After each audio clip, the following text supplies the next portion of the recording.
All right, so I mentioned just for the agenda, we're going to talk about budgeting, tips for getting started fundraising, donations versus sponsorship, and then want to spend a majority of the time on questions and like what's worked for you guys. What actual questions do you have about this stuff in your specific communities?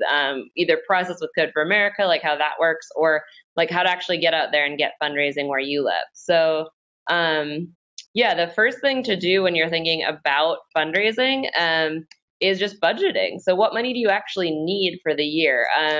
If you're running a volunteer group, your budget might be kind of a lower amount than if you're trying to do something where you're, paying and doing like project-based work that's a little bit, that has like people on it and there's costs associated with it. So for volunteer groups, most of the costs that you have are going to be related to food, swag, so stuff like stickers, all of that stuff to keep your volunteers kind of excited and energized, space and AV, and marketing and promotion.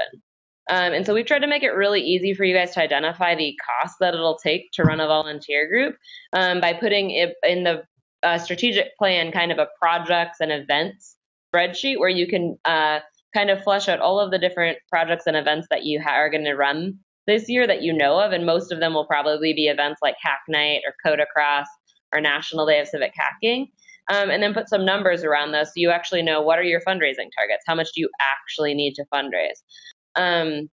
So that's going to be your first step when making a budget, right? Just figuring out the actual amount of money you need.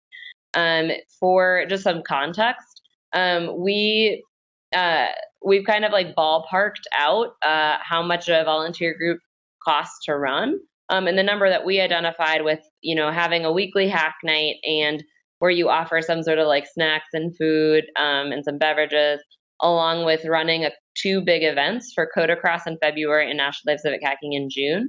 That amount of activity costs around $5,500. For some groups in smaller like locations where their brigade isn't as big, it'll be much, much cheaper, maybe $1,000 or $2,000.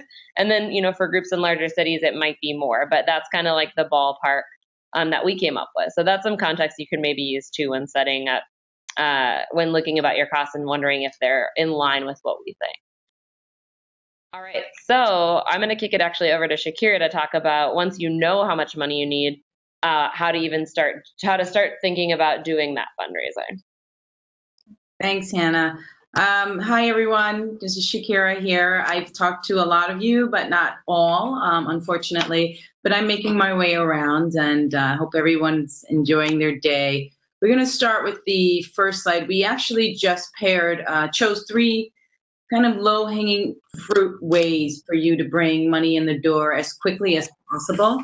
I have hands coming into me. Sorry, I'm just going to share. Well, the first one is going to be, we're sharing my screen now. Yes. Is everyone can see?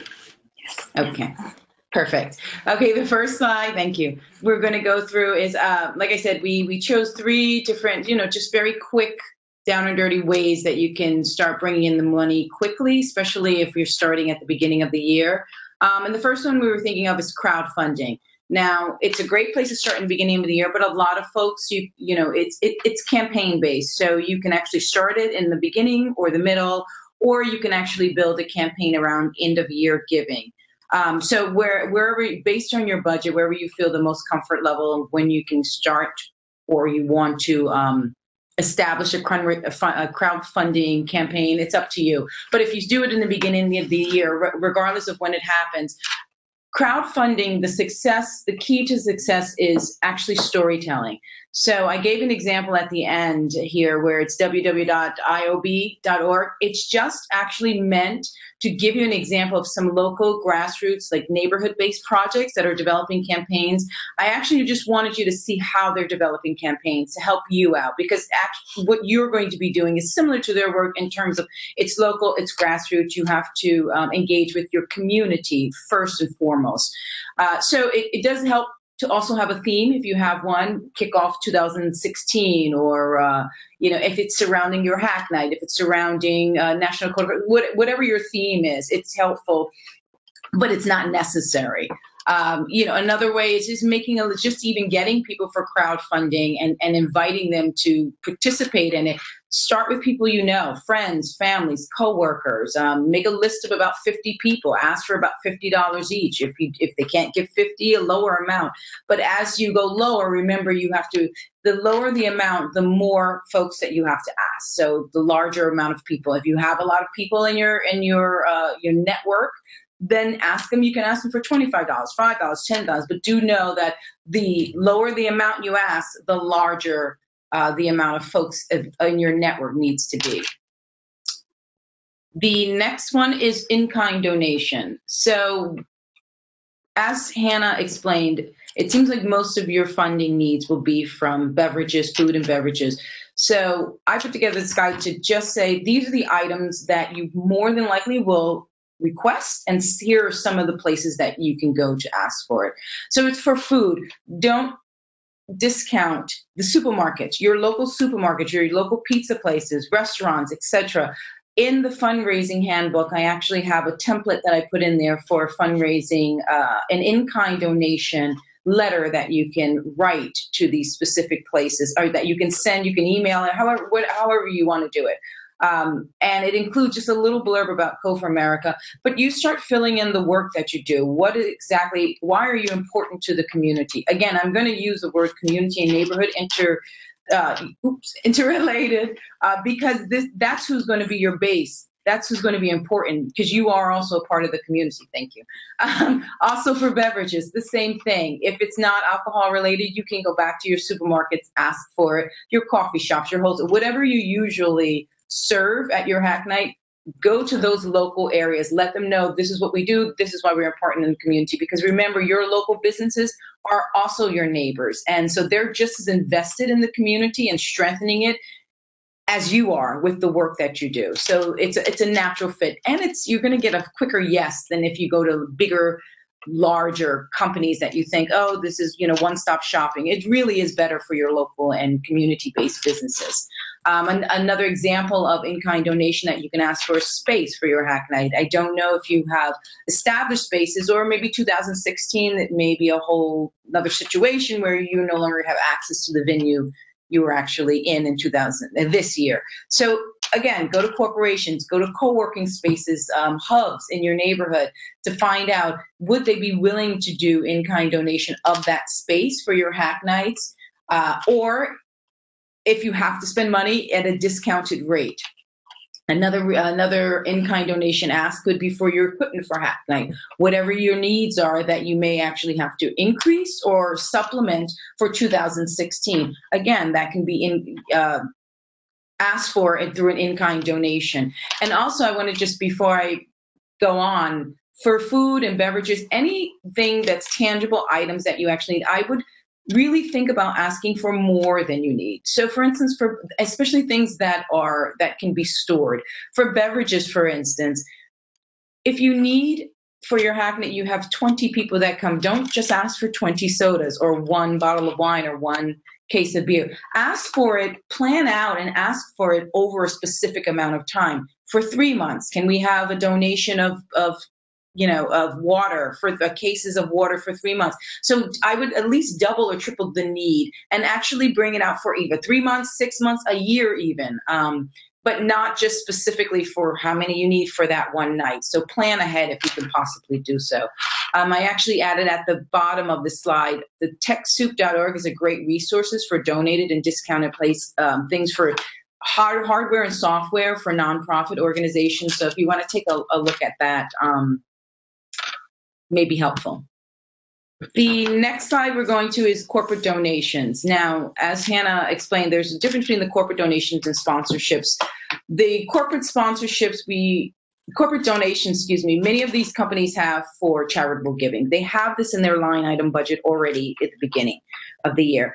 I would, again, back to focusing on your neighborhood businesses, such as your local community banks, your sometimes credit unions. There are a lot of cooperative businesses out there that are local and neighborhood based that may have a line item for charitable giving, and that you might get a quicker yes from. There are also, in addition to those type of cooperative businesses, worker-owned cooperative business, there are social enterprises in your neighborhood, your neighborhood and your local community that you can ask for. So yes, hit up the larger companies, but do remember there is value to your local neighborhood community-based businesses. Most of the time, it lives in their marketing and their PR department of corporations if you're looking for who to ask. And I would actually look on their websites. Some of the organizations are very comprehensive in their sites, and they let you know they do philanthropic or charitable giving, and who to go to. Email, phone number, all of that is actually usually included in there. So you really don't have, but if it's not, pick up the phone, send an email, say, I'm looking for your marketing department. I'm interested in a corporate donation. Who can I speak to for that? And also there is this move for corporations to include employee volunteerism. That's for local and for larger corporations. If you can identify a need for your company, for corporations to have employees come and volunteer their time, look around and see what do you have lined up for 2016. Is there an opportunity to have a company come in? Because usually what follows is a check, and a lot of companies also pay their employees I know one that gives $25 an hour. Well, two actually. That gives $25 an hour towards their employee volunteers, and this goes towards the charitable organization. So really look around at your members, who's in your space, who's coming to your hack nights, where do they work. Is there an opportunity for that to happen? Employee volunteers to come in, maybe, I don't know if it's an actual speaking, if it's technical support. Take a look at what your strategic plan is. Another source that just kind of doesn't really fit in any one particular category are civic organizations and social clubs.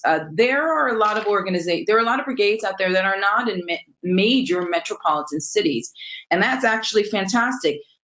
But they have these presence there that are social clubs such as the Elks and Shriners, Freemasons, and actually they are in metropolitan cities also.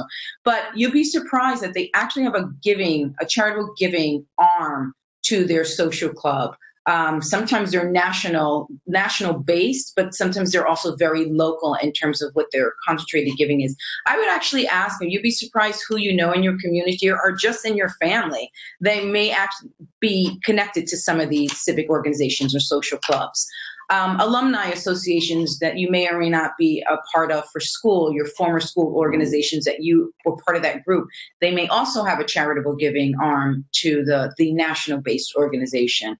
And then they have a contact that dispenses locally the local funding. Again, ask your members. Inquire if they have employee match gift there. Usually it's dollar for dollar employee match. And many of your members work at places that really have substantial, fruitful employee match gifts. So, and I would also ask your members, maybe at the end of the year, if you decide to do a campaign, ask them to donate also. $2, $5, $10, whatever. I'm sure they'd be more than happy to support. It's not going to be an ongoing thing, but you could say once a year, we're going to ask for member support so we can keep our brigade going. And then the last but not least is plan ahead. Craft an end of year giving campaign and see if you can earmark those funds for the following year. So if you decide to, in 2016, at the end of the year, and usually end of year appeals typically you start thinking about it and crafting it about September, October, and then you start sending it out late November, right after Thanksgiving, early December. That's usually when the campaign is pushed out there. And then whatever starts coming in, you can earmark that for the beginning of 2017, for instance. Or I see now it's kind of late into the game, but that's an idea to help you actually start getting a cushion or a reserve for each of the following years so you're not always in survival mode and having to scrap together a plan of action to bring money into the door. And that's it for me.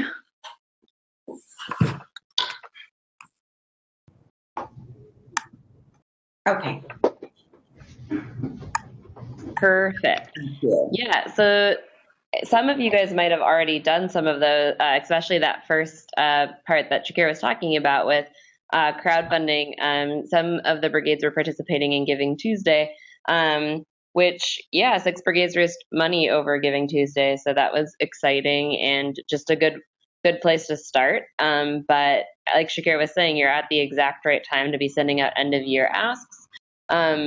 So this can be a good time to kind of think through that and see how you can craft some messages and really build power within your brigade to help, fundraise maybe a month or two worth of pack night spending. You don't have to do all your fundraising right at once. So, if you send out an end of year campaign and make, $500 or so, that can last you and for a month or two.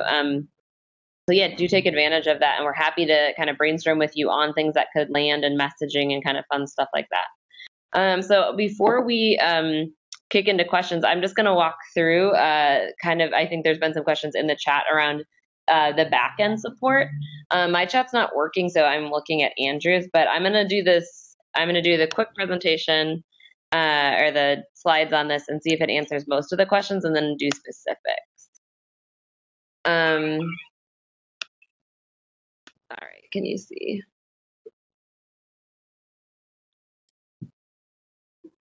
All right, so for our administrative support, so like how the brigade money actually works, what is the actual financial infrastructure?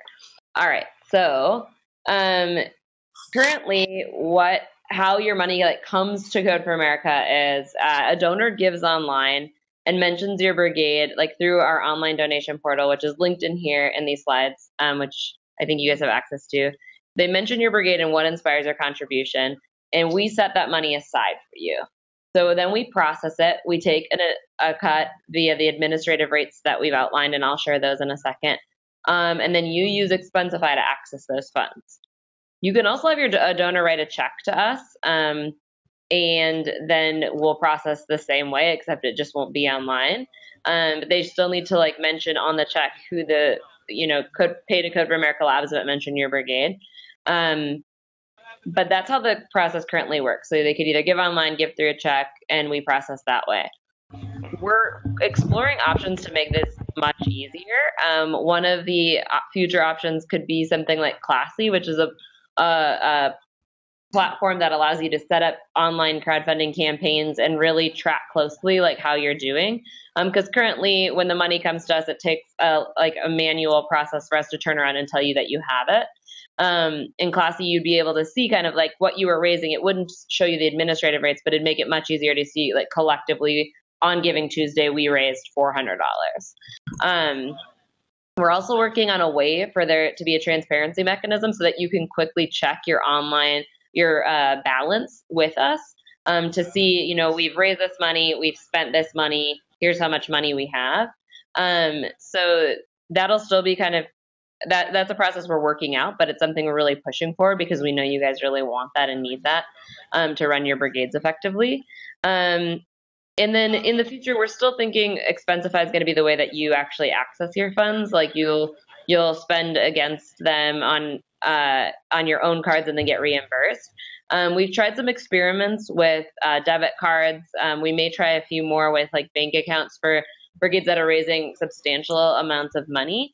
But for the broad majority of volunteer brigades, it'll just be Expensify, which is a pretty slick expensing system from what I've seen out there. So that's kind of how your money comes in and comes out currently, and then what we're looking at for the future, because we do know that there's a lot of pain points in the current process.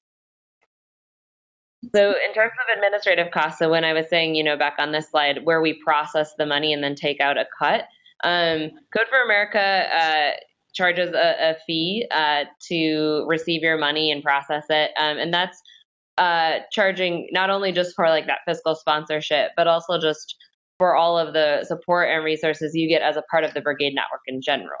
And so this, for volunteer groups who are raising under $6,000 a year, 10%. And then if you're raising over that, we have kind of additional rates, because what you get with those, what we expect the resources and support that you're getting to raise those dollar amounts from us is going to be more. So happy to talk about those, but these are what the rates are, just so that you guys have full transparency. In terms of what you can actually run through Code for America, we prefer donations for a couple of reasons. One, they're tax deductible, so it's a really good benefit for the giving, either company or individual. They don't require a signed agreement or have deliverables for you to execute on. So if you sign a sponsorship, there's actually legally an agreement that goes with that says, in exchange for this money, our brigade will do this.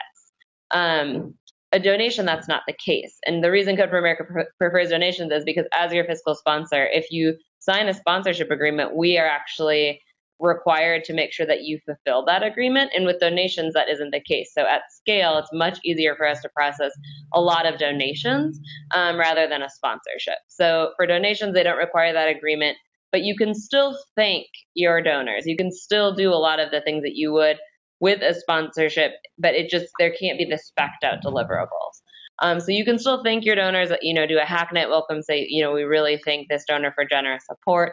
You can still mention that on your website and social media. You can still thank them in your end of the year report. It just doesn't come with that it's not as contractually obligated as a sponsorship. If you want to do sponsorships, which we know you probably will at some point, just know that they're not tax deductible, so because they provide a benefit for the giving company or individual. They do require a signed agreement, and they include specific deliverables. So your brigade will have to execute on all of those. And if you want us to receive a sponsorship on your brigade's behalf, we just need to know about it, because we'll need to then follow up and make sure that we have the sponsorship agreement, that we know all of the things, that we have it on our books as a sponsorship, and that we have all of our kind of T's crossed and I's dotted. So you just need to email that email address to make sure that everything's on the up and up. And then we've made some things to help you guys with all of this stuff. So we have a fundraising handbook that Shakira made. It's like 30 plus pages, so comprehensive. So it can be a really good place to start and just thinking about all the different fundraising strategies and all of the different places that you can go for money. There's the strategic plan, and then there's all of these organizing resources, which you may have seen already, but there's a checklist for organizers, a playbook, which is a pretty comprehensive resource, and then a calendar that kind of outlines all the programming like this that's coming up.